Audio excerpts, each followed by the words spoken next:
welcome to Storytelling. Talking about money is important. It affects everything, your decisions, your relationships, and even the dreams you have for your life. It can have a big impact on your ability to achieve your goals. If you change your mindset about money, you tend to make better choices about how to overcome challenges. For this episode, I have invited a very special guest and friend. He is a money mindset mentor.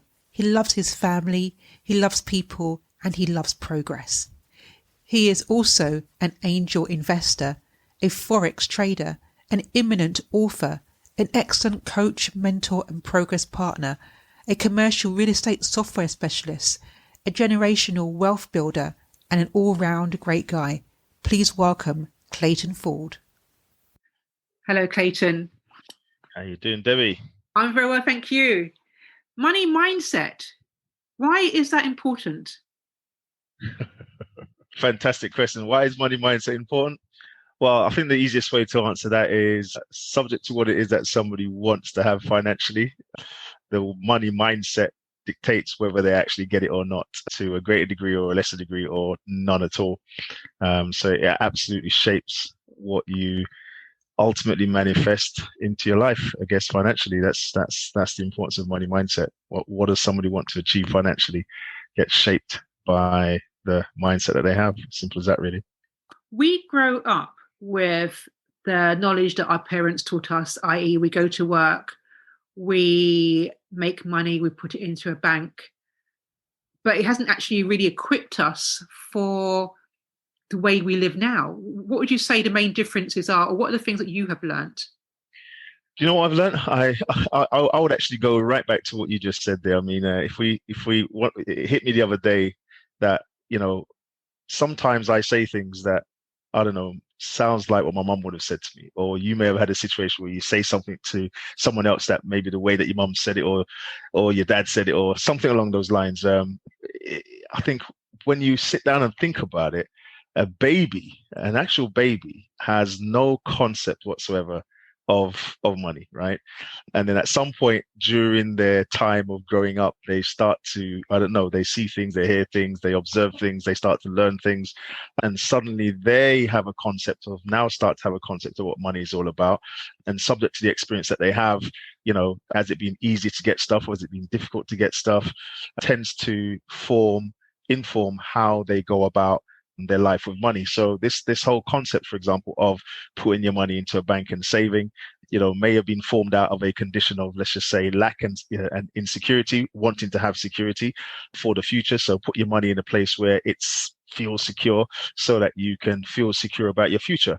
I think there is something to be said about appropriateness. So, for example, is it appropriate these days to have your money sat in a bank, for example, as opposed to it working for you in other places, such as, I don't know, where it be, some people are into property, some people are into stocks and shares, some people are into financial trading, any vehicle that allows you to power your money. For example, investing in a business is got to be, in my humble opinion, a better way of allowing your money to do something, if you want that money to do something for you. So when you are taught, for example, to have your money sat in a bank for savings and so on, and you execute that strategy, you kind of like have to ask yourself, okay, fine, when you learned that strategy from whoever you learned it from, where were they speaking from? What was the intention behind that message that we took on wholesale without questioning it and asking ourselves whether it's appropriate for us or not? So what I've found now is basically we have to be clear about what it is that we want to do, and then we can choose a strategy that's appropriate for what we want to do. So if you want to save for a rainy day and to feel secure about having some money in the bank so that you can go and get it whenever you need it, then that might be a strategy. But if you are thinking about, for example, developing a wealth fund for your children, or even for yourself, you may put your money in somewhere else where it's going to work harder and faster for you. So I think that the message that traditionally we have been taught has been handed down to us, and it may not necessarily be appropriate for the way that we have ultimately would have wanted our life to go. You know, if I say, like you said, you know, we're taught to get ourselves a good education, get a good job, you know, keep your nose clean, and then basically retire.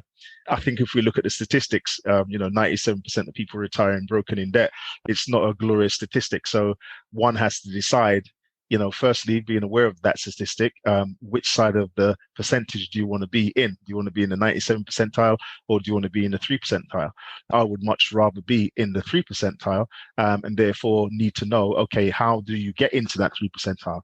And, you know, the money mindset is obviously one, but the money mindset comes as a result of availing yourself of information as to the different options that you may have outside of what you are currently taught. You know, what is investing all about? What is stocks and shares all about? What is property all about? You know, what is licensing all about? What is, I don't know, entrepreneurialism all about? What is, you know, there's so many different things you can do to power your money, but I guess you've got to somehow be stimulated to be inquiring outside of, you know, the norm. And the norm is work, job, save, die. But, Sorry. but for the risk adverse, someone who is quite comfortable with that routine of live, work, die, what advice would you give to them? If you first of all are aware of you being risk averse, so for example, an opportunity comes and you find yourself being hesitant to go after it, a simple question might be well, this is a difficult question actually. How did I make that decision not to go after that? How did I make that decision to be scared of going after that? The why question is, you know, it's a start, but it's not really the most effective question. It's the how did I decide that? And then once you can get into the how did I decide that, you suddenly start to realize that you actually go through a process to get to that result. So, you know, if you become aware of the fact that you are firstly, let's just say risk averse, then I think the best next step is to say, okay, fine. What are the actual risks? Write it down. What are the actual risks? What are the actual risks? And then start to link it to things that you value most in your life. You know, so if, for example, you value security and you believe inherently that the move that you might be about to make may jeopardize that security, then you're in your right to, let's just say, be risk averse. But if you do that list and you find to yourself, well, actually, the worst that can happen, what's the worst that can happen is I lose that money. I no longer have that money. Does that speak to the fact that you are saying to yourself, I will find it extremely difficult to get that back? Because losing money, for example, is okay. If you know that, okay, all right, it's an incident, it happened, what emotions do you attach to losing that money? And if you know that you can get it back, regardless of how long it may take you, then that might give you a healthier framework to move forward with. So I think the first thing to do is to realize that you are risk averse, and then ask yourself, what's the worst that can happen? What is the absolute worst that can happen? The worst that can happen is the money that you put into a venture is no longer there. And if that venture doesn't work out, okay, you learn from the experience and you move on to another experience. So what I would personally say is definitely the awareness piece is really important. They say awareness is a powerful tool, and it really, really is. If you're not aware that you're doing something, how are you supposed to attend to it and fix it if it needs to be fixed, or how do you attend to it to improve it? So the awareness thing is very, very important first. And then once you become aware of it, then exploring other options is very important as well. So that would be the first kind of steps that I would take if I realize someone is risk averse. When someone speaks to me in a risk averse manner, then my initial approach is one of, okay, fine. So what's the worst that can happen? What's the absolute worst that can happen? If this venture fails, or you put your money over there and that venture fails, what's the worst that can happen? And then once they can come to that kind of a conclusion, then I think it frees them up a little bit more to realize actually there's nothing really calamitous. Am I going to lose my life? Probably not. Am I going to lose my home? Probably not. So you never want to do something that's going to jeopardize your, let's just say, your foundation, the things that keep you safe and you feeling that you are secure and so on. But once you are past that sort of, I don't know, basic necessities of what you need, then we can actually move on. So it's a long answer to the question, but that would be the way I would go about it. What advice would you give to your child? Oh, Brilliant. What I say to my children is, first and foremost, consider the concept of entrepreneurialism. So consider the idea of investing. So I'm a major advocate of the cash flow quadrant. So the four types, if you like: the employee, the self-employed, the business owner, the investor, and how they go about generating their income and their wealth. So my children already know about the different areas, and what I've encouraged them to do, I'm talking about my older girls as well. I'm talking about my youngest, who are now 10 and 12, but I've been giving that message since they've been 6 and 7. It's one of aim to be in the investor and business owner category, because it's on that side of the fence, if you like, that you allow yourself to be in that 3 percentile, but also it creates it harnesses a level of entrepreneurialism, and it also harnesses a much bigger level around, creating something amazing that they can benefit from, but also other individuals can benefit from as well. So for my children, I would say to them, basically aim to be an investor and a business owner, and to basically, have a certain percentage that goes into savings, but also have a certain amount that's basically going towards enterprise. Make sure you pay yourself first. So I'd always say pay yourself first in whatever you're doing, regardless of what bills you may have.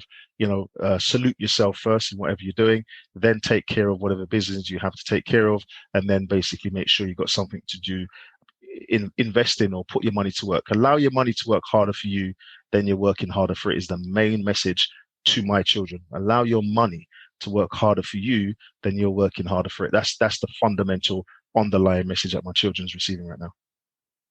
Clayton Ford, thank you very much for your time. Absolute pleasure. Changing your mindset about how you feel about money isn't an overnight thing.